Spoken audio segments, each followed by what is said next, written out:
I feel like there's a lot of people right now, they're just feeling lost in life. Their habits are out of control, their mindset's out of control, and they just feel like they're completely overwhelmed, have no control over anything. What do you say to somebody would be like a good first step to start to regain some sense of control and autonomy in their life so it doesn't get worse? This is going to be the easiest answer on the planet. And I know what people are going to do when they listen to this answer. They're going to go, it can't be that easy. So my chimpanzee brain must complicate it because surely the answer must be more complicated. And the answer is this: get jacked, get lean and jacked. Because if you feel out of control, you don't know what's going on in the world. Maybe your marriage is falling apart. Maybe your work and your business is falling apart. Maybe everything around you is falling apart and you have zero control over that. You have absolute control over what you eat. You have absolute control over how hard you work out. You have absolute control over your sleep patterns. And you have absolute control into letting what thoughts and ideas and information come in. You do those things, get lean, jack, athletic, and start changing the information that's coming into you, right? Input determines output. And then all of a sudden you're like, dude, I'm looking great. I'm jacked, I'm muscular, I'm lean. If I could control this human animal, I can certainly control other elements around me. That's why I say fitness is the gateway drug to an awesome life. Yeah, I mean, your habits determine everything. And I so agree with you that fitness is that gateway drug because there's not many things that give you self confidence, good endorphin rush, better community, better sleep, better stress management, everything else than fitness. For the person who has been sitting on the couch for the last like 10 years, 10 months, and they're like, all right, I want to get jacked, but I've tried the program where I just go from 0 to 100 and I've fallen flat on my face. I've tried this and I just have started too quick. Like, where do you suggest somebody start to make progress that actually Well, lasts? maybe instead of going from 0 to 100, they just go 0 to 10. So if you've been like, if there's a indentation on the couch where your was, then maybe first thing we do is we get you to just maybe walk 3 miles a week. And that's 1 mile every Monday, Wednesday, Friday. And then we just go in the gym after that for 30 minutes and actually bring it. Like bring the workout. Don't just look at your phone and sit on the bench press and start tweeting and twatting, but instead actually bring it. And then just skip the sugars and skip the heavy carbs and eat more protein. Try doing that 5 days a week. So you got 2 days a week of being a heathen animal, but 5 days a week of actually eating clean. Those simple things going from 0 to 10, you're like, dude, I'm getting stronger. My cardiovascular is improving. I might go a fourth day a week. I might actually add another mile to my daily walk or run. Or that walk might turn into a jog, turns into a run. Because when we try and go from nothing to all, we go very quickly from all to nothing, right? And that never works out. Yeah, it never works out. And I think one of the other things that holds people back, and I know you've had your struggles of limiting beliefs, I've had my struggles of limiting beliefs, is they're like, all right, I'm never going to achieve this thing, or my parents told me that I was a loser growing up, or whatever the story is. Yeah. Like, what advice do you have for somebody who's trying to like overcome some of these limiting beliefs that have been just living in their mind for the last? And that's a real thing, man. Dude, for me, like I was molested as a kid growing up. Between the ages of 4 and 6, I was molested by two older boys. And then we escaped the Soviet Union, come to the United States, and then I'm bullied by all the neighborhood gangbangers because we're living in Section 8 housing. And so there's a lot of limiting beliefs in my head. I'm not worthy. I'm not lovable. I'm not good enough. I can't trust people, right? And so that used to haunt me. So imagine if I said, Doug, you and I are about to do a 100-meter race. The only difference is that I'm going to put this 50-pound kettlebell, I'm going to handcuff it to your ankle. You are now at a deficit. There's no way there's any chance, no matter how good of an athlete you are, with the 50-pound kettlebell wrapped around your ankle, that you're going to beat me at this 100-meter race. That's what those stories are that we have in our heads. Yes, trauma happened, bad things happened, bad people did bad things. But at the end of the day, you took all these stories and instead of processing them, healing through them, working with the therapist, reading books, doing the self-mastery work, self-development work, you took those stories and then you started kind of weaving them together and building it into your identity. And then you start looking in the world to go, okay, well, you know what? I'm introverted. I'm always anxious. I'm always depressed. I hate people and I can't trust people. That's become your identity because of the stories that you've lived.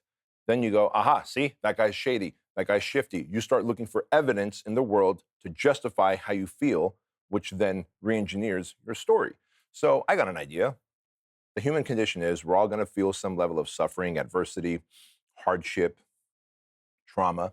What if we can actually heal through it, work with a good coach, mentor, therapist, read a book, take a course, and when you heal and process through it, you're no longer walking around with all these open sores on your body. That's how I envision limiting beliefs.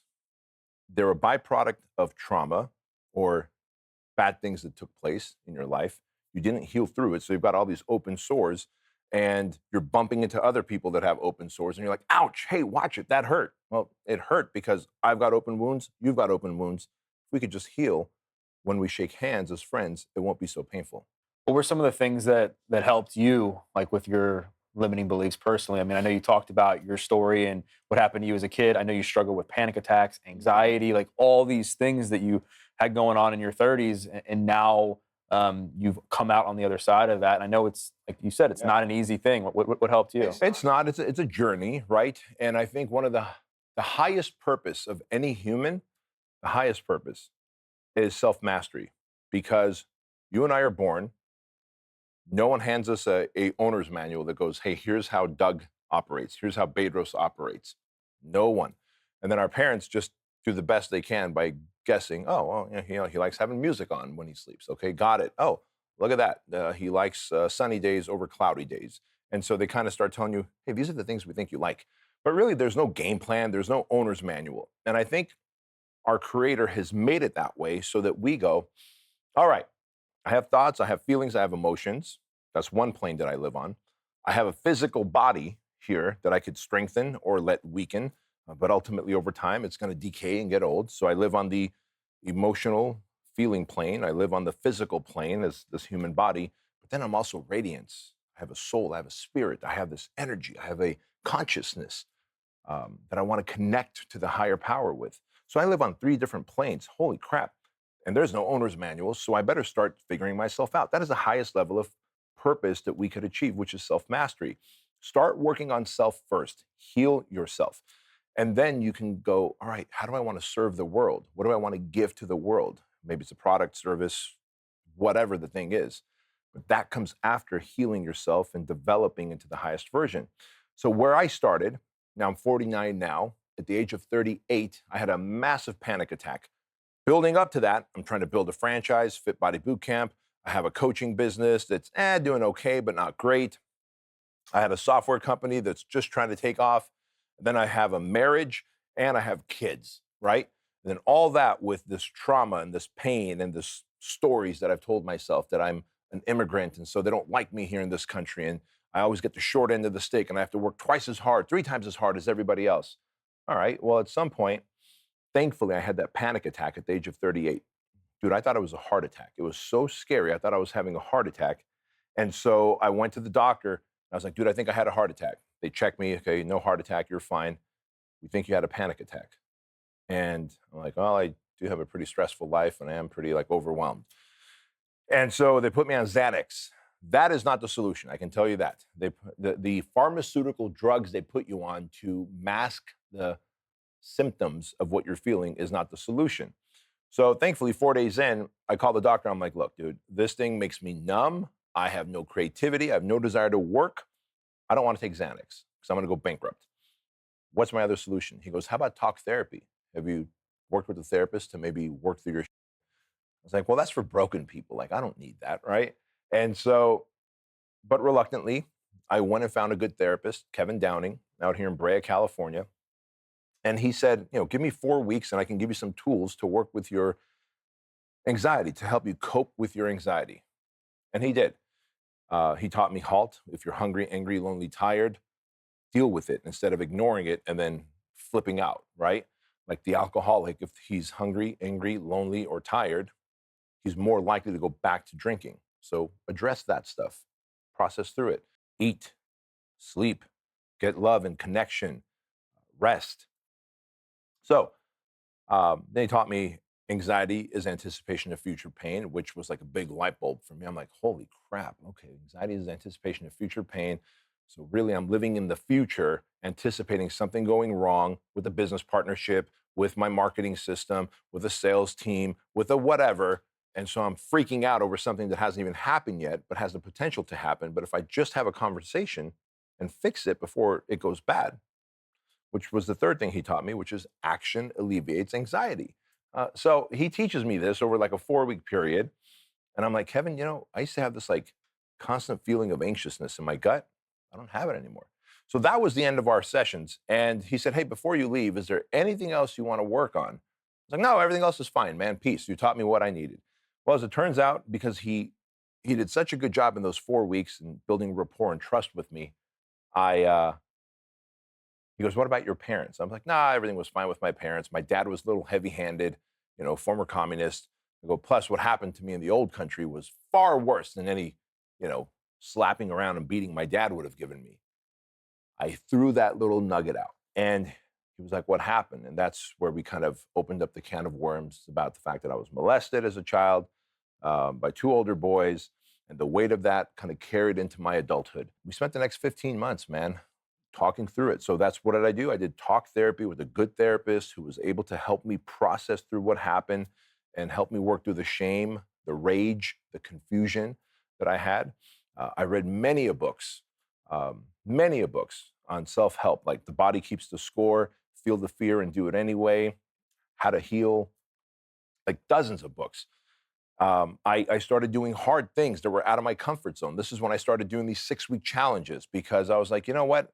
Tony Robbins always says the fastest way to change your mental and emotional state is to change your physical state. I've always said that I'm a lifter. God's designed me to lift weights, yet I've always been kind of interested in running. Like, could I run a marathon if I really needed to? I'd never even run a mile. And so I hired a running coach, trained for 6 weeks, and then ran a marathon. And that broke so many limiting beliefs. That made me realize that what other areas of my life have I been doubting myself in that I could actually break through? So for me, it was physical challenges, it was books and courses, and it was working with a therapist. And some of the sessions with Kevin, dude, I would walk out of his session. It was like walking through molasses. It was just like walking through this, like trudging through this thick molasses where you're foggy headed, you're emotionally spent, you just feel gutted. And the next 2 days, you're just walking through molasses. But you have to go through that, I believe, to be able to heal and come out the other side. 15 months later, I was a new man. And I know it because my business hockey sticked, my relationship got better. People would come up to me and go, dude, you look lighter. Something about you looks lighter, better, like you're not carrying this weight. Like, what is up with you? Like, I think I had this dark cloud over my head, anger, rage, and I didn't even realize it. So, healing looks like that. There is no one way to heal, it's a multi pronged approach to heal. And it takes time, but it's worth the work. It's worth the work, and congrats on everything that you've overcome with all of that. And I think that, like, going back to the beginning, a lot of people still have like this, they have this dark cloud over their heads. And you've talked about like how trauma can play a massive role in that. But I also think sometimes people just make it worse based on their habits, where they're spending time with the wrong people, they're not sleeping well. We talked about the importance of exercise, which we can get back to, nutrition, what they're watching on TV. Like, what are some of the things that are often overlooked by people that are just destroying their life on a daily basis? You know that. It's like, okay, well, I got this, let's say I got this trauma. I was traumatized because I was molested by two older boys for 2 years. Okay, so maybe drinking might trigger that. Maybe high levels of stress might trigger those feelings more. Maybe people in my life who are not aligned with my core values, not congruent with the way I want to live my life, might trigger those things, right? And so it's funny that we have these traumas, these limiting beliefs, these self doubts, and then we end up surrounding ourselves with people who don't align with our core values. They make us, not make us, but they encourage us to, because no one can make you do anything. They encourage you to stay out late, eat foods, spike your insulin, take all this caffeine and energy drinks and Adderall and stimulants, where now you're super anxious. Because we're all, what is all that stuff? Sugar, carbs, caffeine, Adderall, drugs. Anything that stimulates your system is energy. Well, anxiety is energy that needs to be released. And so, why am I doing that? And then you start having those dark, scary thoughts because now you got all this energy. Oh my God, I have to cope with it somehow. Let me smoke some weed. Let me drink some alcohol to escape from my reality, to numb myself, to bring myself down. But that's only a vice that is masking the problem. The next day you wake up and you feel guilt for one, spiking your energy, and then two, down regulating with alcohol and weed. You're hungover, you didn't get anything done, you feel about the friends that you have, the food that you eat. So you start by, what's the overlooking thing? Your circle of influence. Like curate who's in your circle of influence. That's number one. In fact, Dan, oh man, I forget his name. It's not Dan Kennedy, it's a Dan something who says the two highest determining factors of your success or failure in life are the thoughts that occupy your mind and the people you surround yourself with. Dan Sullivan. Dan Sullivan, right? So Dan Sullivan says, if you can curate who's hanging around with you, if me and Doug have the same core values, we have the same mission in life, we are driven by serving humanity, we're going to hang out together. But if all of a sudden Bedros starts drinking, snorting cocaine, hanging out with a lot of hookers, you're like, bro, that's not the lifestyle I want to live, and that's actually going to take me off track from my goal. I'm like, come on, bro, let's just do one line of cocaine off that hooker. You'll be fine, right? You have to disconnect from this relationship, otherwise, I'm taking you down with me. And so it's important to understand if you can control your environment, your circle of influence. So you have to eliminate or edit people, number one. Number two, control the input, the thoughts that occupy your mind, social media, news media, even. So, we run this thing called the project. And it's a very polarizing thing. We take men, a group of men, 15 to 35 men, and for 75 hours straight, we put them through physical, mental, emotional suffering, run by a Navy SEAL, a Marine, myself, an MMA fighter.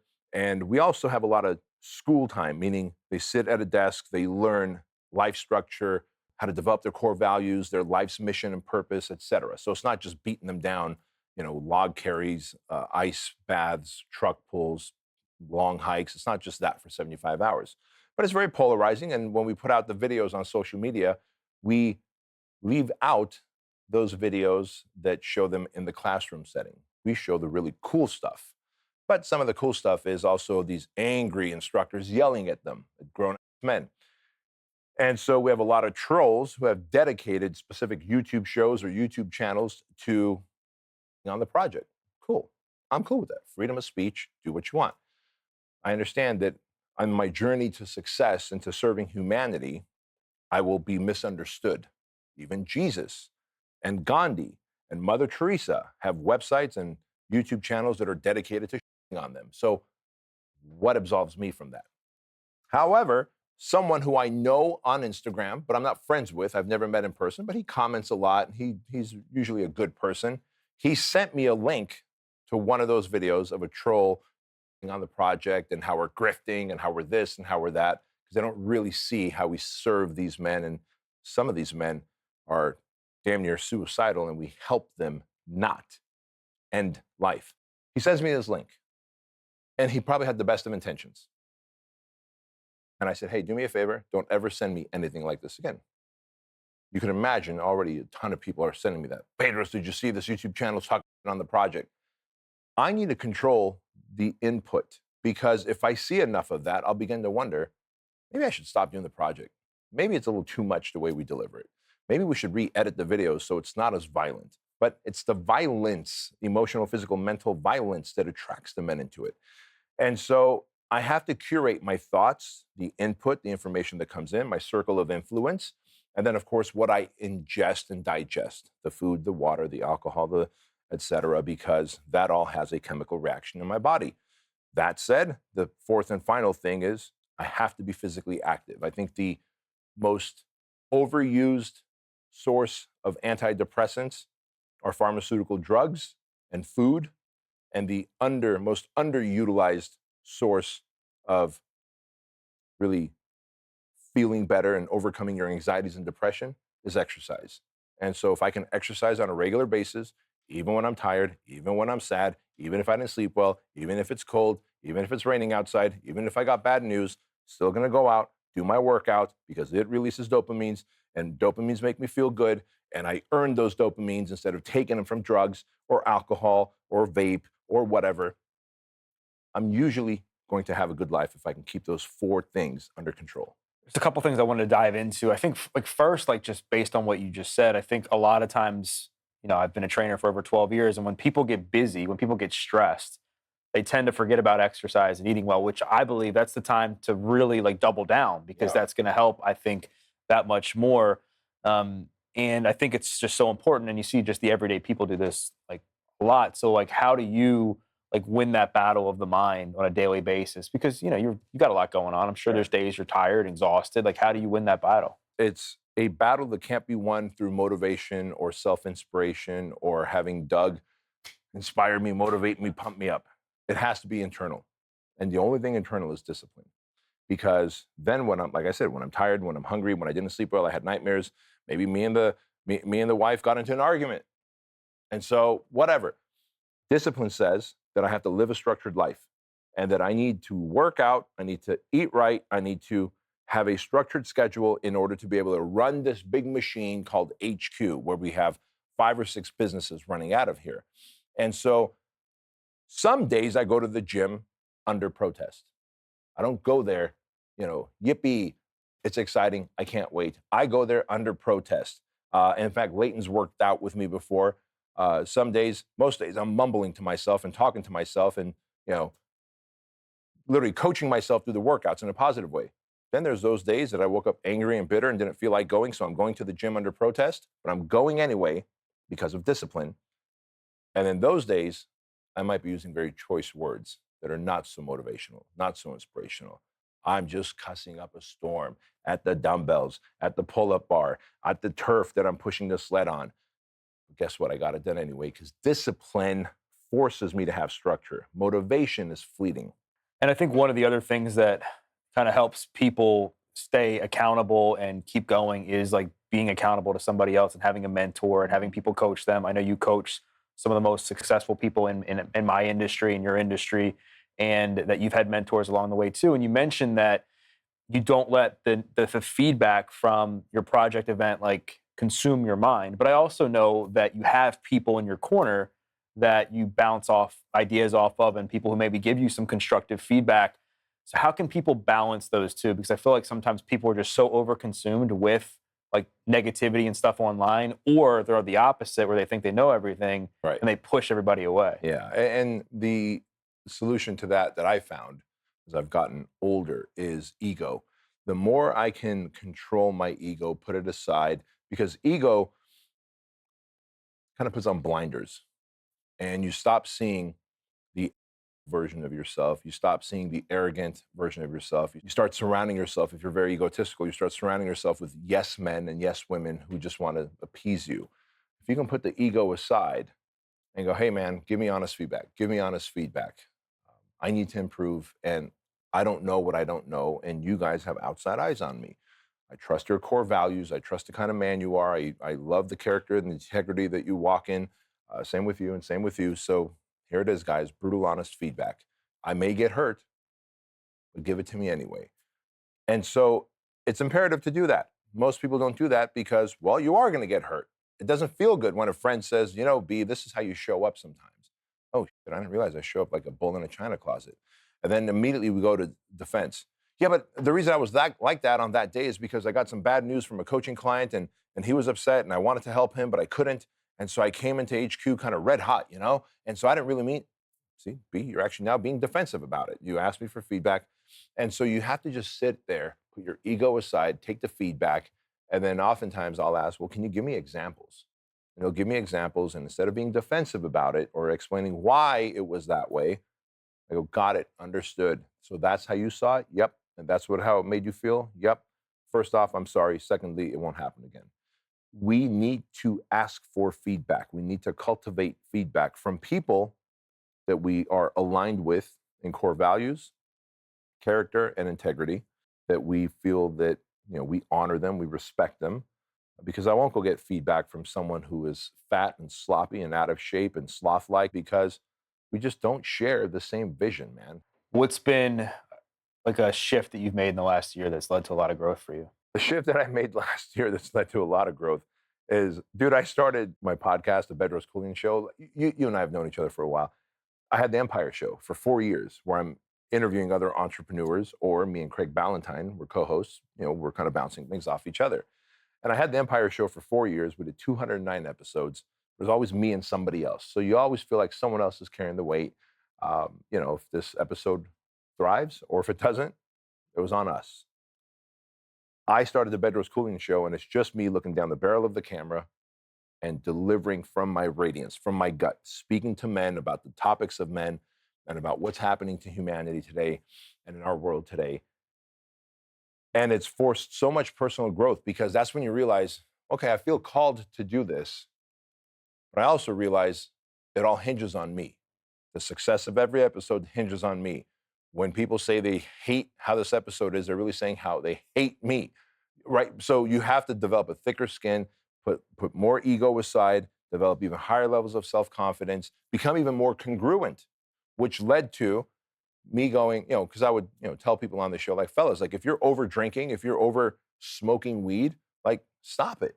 You're just escaping from your realities. Why are you doing that? And then last November 12th, I was like, what the am I doing? Like, I'm drinking, I'm an occasional drinker. I'll drink at a restaurant. I'll have a cocktail or two. Or when I'm speaking at an event, if there's a meet and greet that's going to happen, I had told myself, my story was, I'm an introvert. I don't like doing the meet and greet, but the event host who had me speak also paid extra for me to do the meet and greet. So I just have a couple of cocktails. I can loosen up, take the edge off, do the meet and greet. Bro, I'm a grown man. I could take the edge off by just having good self-talk and then going out there and meeting people and asking great questions and letting them feel special and then taking a selfie picture with them. What was I doing having 2 cocktails before going out there? I certainly wasn't addicted. I had a dependency, but that dependency did not serve me. So I had to lead with even more congruency by saying, guys, I stopped alcohol. I stopped weed. The next week I stopped weed. So November 12th, I stopped alcohol last year. Next week, I'm like, I'm not even going to smoke weed. Like, I used to smoke weed like every, 4 weeks or every 6 weeks. And then I got some wild hair up. And I'm like, the week after that, I was like, I'm also stopping Diet Coke. And then I realized, wait a minute, I actually enjoy Diet Coke from time to time. I'm going to show some grace to myself. But you have to become more congruent when you do something that's just you looking down the barrel of a camera, speaking to the masses. And that's been the greatest self-development leap that I've had in the last 12 months. Any of these limiting beliefs that you struggled with before, do they ever creep up on you, especially with what you're doing now? Oh, sure. Oh, sure. On May 20th, so as we sit here, today is October something, 19, 20, I don't know what it is. But on May 20th, I tore my tricep, like 95% of my tricep retracted up. I was boxing with my son, and I threw a left cross, and he checked me, and pop goes my tricep. Working out is as therapeutic for me as it is just for physical health. You know this. And so I found myself getting a little funky because I can't do chest presses, shoulder presses, tricep presses, can't do burpees, can't do push-ups. So was literally using the cable fly machine, 10 pounds, doing 200 reps at a time on one side. And you could see your muscles atrophying. Everything had turned black and blue. The doctors are telling you they want to cut you and reattach and all this stuff. And you're like, but I got all these speaking gigs I got to do. I can't be in the sling and in the cast, and I don't have the time or desire for that. And so the moment there's a life ambush, as my friend Jason Redman, a retired Navy SEAL and former coaching client, and now a dear friend, says, when you're sitting on the X of a life ambush, you're going to start, the old skeletons are going to come and start haunting you again. And hey, you're going to start putting on weight. Hey, you're never going to be as strong again. Hey, you're never going to be as mobile again. You're not going to be able to wrestle your son again and do jujitsu and box. And so I've had to reconcile with that. But then I looked in the mirror one day and I was like, wait a minute, I'm able to contract that one little tricep. And I remember when I tore my bicep, I couldn't contract it because it was fully detached. I reread the MRI stuff, and it's like, oh, one of the heads are still kind of attached. Smart enough to know that the body builds scar tissue. If I stay in a positive mental attitude, if I can eat healthy and clean, if I can give myself time to heal, if I can get ultrasound and laser treatments on that tendon, on that muscle, maybe there's hope. And so here we are. I haven't gotten the surgery. I'm 85% got my strength back. I'm about ready to go out and surf again because to surf, you have to do a burpee to pop up on your board, right? You paddle, paddle, paddle, and then you catch the wave and you do a burpee to pop up on your board. The burpee is what I wasn't able to do. And so I'm realizing that, dude, I might be able to actually live with a torn tricep because the rest of that muscle is developing and growing. But it put me in a funk because for a while there, I was disabled. And so the darkness comes, the self doubt comes, the man being jacked and big and lean is part of my identity, right? Same thing during the pandemic. We lost 218 franchise locations, and Fit Body Bootcamp is definitely a part of my identity. Like it's helped me grow. So again, another X that I was sitting on, ambush, life ambush. Yet another one. 3 weeks ago, my mom died. We knew she was going to die. She had Alzheimer's. I was there holding her hand, rubbing her head, talking to her. She took her last breath. We buried her just last week. She's her mom, man. She's her connection to the world. Like you came from her. She's her connection to the world. And you realize I'm up next. And my mom was my best friend when we came to this country. My dad, my older brother, older sister, they all had multiple jobs. Me and my mom were trying to figure out Kmart and Gemco and Zodi's and food stamps and how we're going to, piece together food for that evening for the family. All these thoughts start coming in. And when those thoughts start coming in, you feel your vibrational frequency goes down. And when your vibrational frequency goes down, that is when the negative self-talk begins. That is when the limiting beliefs begin. So I almost look at it as like a Microsoft computer, Microsoft-driven computer. Like it can isolate the virus, but it's never going to get rid of the virus. In fact, if you remember the McAfee virus scan and all these different virus scans that were out there, it always said the virus has been quarantined. It never removed it off the hard drive. It was quarantined. And I almost feel like an injury or any kind of life ambush can open up that box to allow the virus to come back up.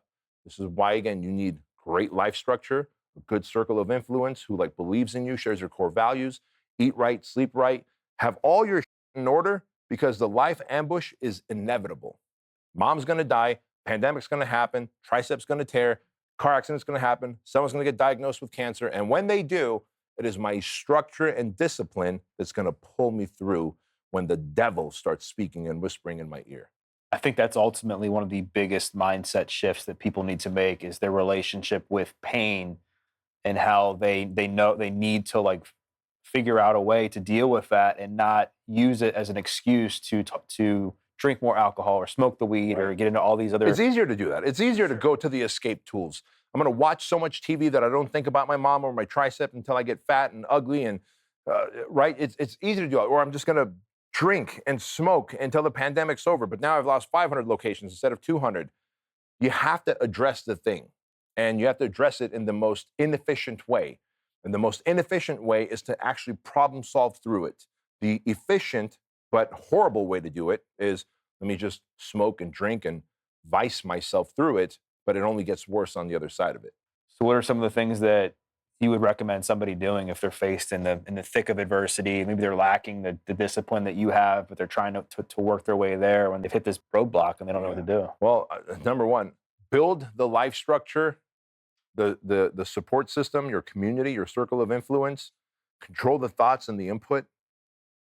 Do all of that, the discipline, do all of that before the life ambush comes. Like if you're watching this and listening to this and you're like, life is pretty good right now. Great, great.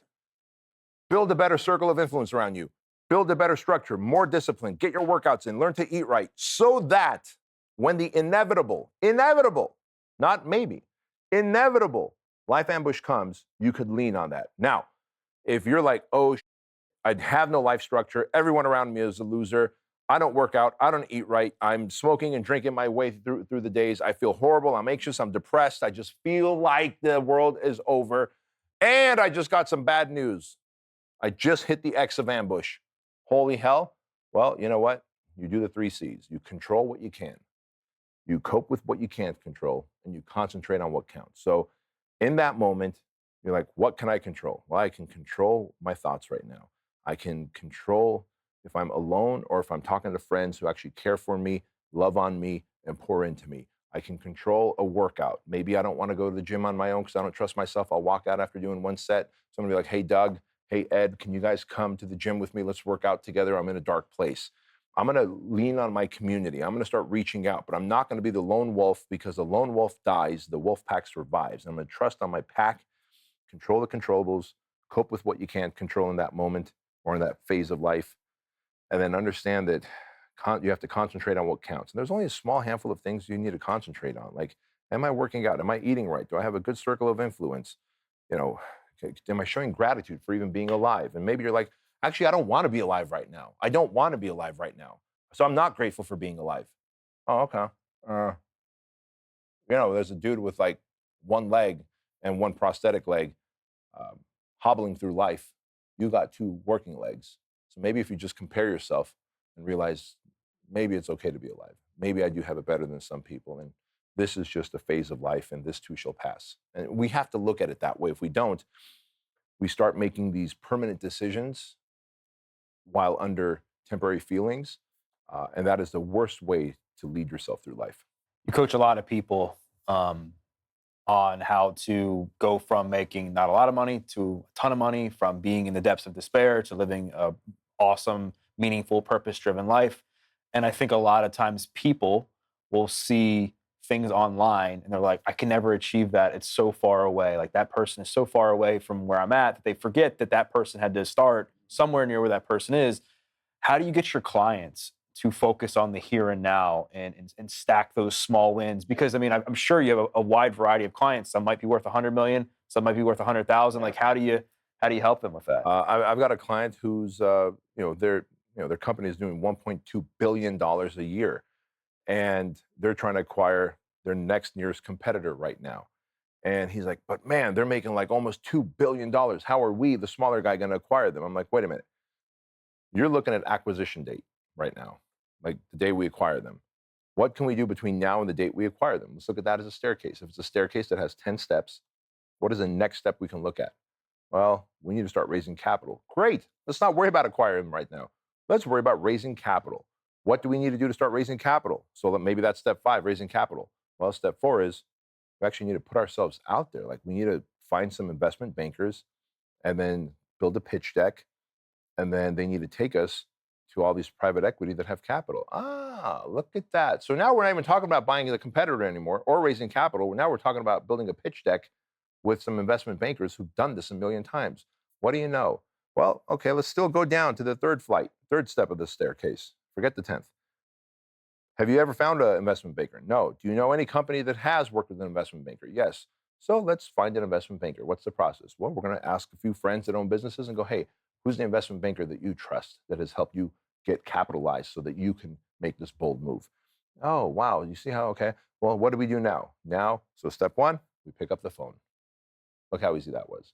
But when we start, so sometimes the problem is we compare our first year to someone else's 10th year. And I've had coaching clients do that. Like, well, look how much better they're doing than me. Dude, don't compare your first year to their 10th year. What you got to do is go, okay, that's the staircase. What do I need to do to get the first step up? And then the second step and the third step. But I can't see the 5th step. Yeah, it's a little foggy, isn't it? But if you got on the 4th step, the 5th step shows itself. And a good coach is able to not only give you marching orders, but also has the ability to hold back some marching orders because you're not quite there yet. The old coach version of me would have told that $1 billion client, oh, dude, all right, so let's talk about how we're going to get acquired. Why don't we reach out to that company and go, look, we're interested in buying you. What's it going to take? They're going to laugh at us, right? The modern version of me is, let's reverse engineer the process to getting there. And so there are plenty of times where a coaching client will say, all right, I'm building my personal brand. My coaching business has taken off. I think I want to start, acquiring other competitors. Hold on. Rather than teaching you that now, let's get systems in place, people in place, leadership in place so that you can acquire. And so a good coach and mentor is able to get them back to their singularity of focus, looking at the stair step that they're on and not the entire staircase, and then also providing outside eyes and letting them know you're going in the right direction. That's worked for coaching clients who are trying to get from 6 figures to 7 figures, 7 to 8 figures, 8 figures to 9 figures, and beyond. So the process is the same. Uh, I got a good friend named Nick Long. He says the business plan is simple, the businessman is complex. And so oftentimes I end up butting heads with the businessman. And then we go, all right, let's do a little deep dive. Like, why are you so eager to get where they are in such a short amount of time? Like, what makes you believe that you deserve it? And they start going, yeah, I guess they paid their dues. They did the focused work. They probably made some bad decisions in the process because that's the cost of doing business. Yeah, you're right. Like maybe I should. Okay, so is it ego? Is it like you feel inferior? Is it so we'll have like these deep emotional conversations that have nothing to do with scaling a business and more to do with the coaching client's ego. And they go, oh man, I'm showing up as my lower self, or I'm showing up from ego, or I hate that guy because he used to work with me. Now he went on to do this other thing, and so I want to take him down. We can solve through all that by working on the businessman. Last question. So I think, speaking of the complexity of the human mind, I'm sure a lot of people come to you and they struggle with the victim mindset. They're feeling sorry for themselves. They're like in that mode of like, well, I'm never going to be like that person. My life sucks. I must not be worthy or whatever. Like, how do you help somebody snap out of that? It goes back to the very first answer. Get lean and jacked. If they're in that state, my life's not worthy. I'm not in a good place. This sucks. I'm the victim. Odds are they also have 20, 30, 40, 50, 100 pounds to lose. And so, hey, I got an idea. Let's get lean and jacked. Wait, what? I'm in a dark place right now. Great. Let's go get lean and jacked. Because again, hire a coach, a nutrition coach, a personal trainer, pay money, be held accountable, get lean and jacked. How's that going to help me? I'm in a very dark place right now. I'm the victim. I get it. But once you have abs, once you have veins in your body, once you feel proud of this vessel that you've built, you have such high confidence. You have such great rapport with yourself. You have such great reputation with self that you're like, bring on the new challenge, sir. All of a sudden, that doubt and depression and all that goes away. It starts with self. Starts with the self. So Bedros, thank you so much again for coming back on. If people want to connect with you, if they want to listen to the new Revamp podcast, where's the best place to do that? Best place is to probably connect with me either on YouTube at Bedros Keuilian or on Instagram at Bedros Keuilian. Amazing. I'll be sure to include the links to that stuff in the show notes. And thanks again for coming on, man. Thank you, Doug. Appreciate it. You got it. Thank you so much for watching. If you like this video, I really think you're going to like this video as well. I'll see you there.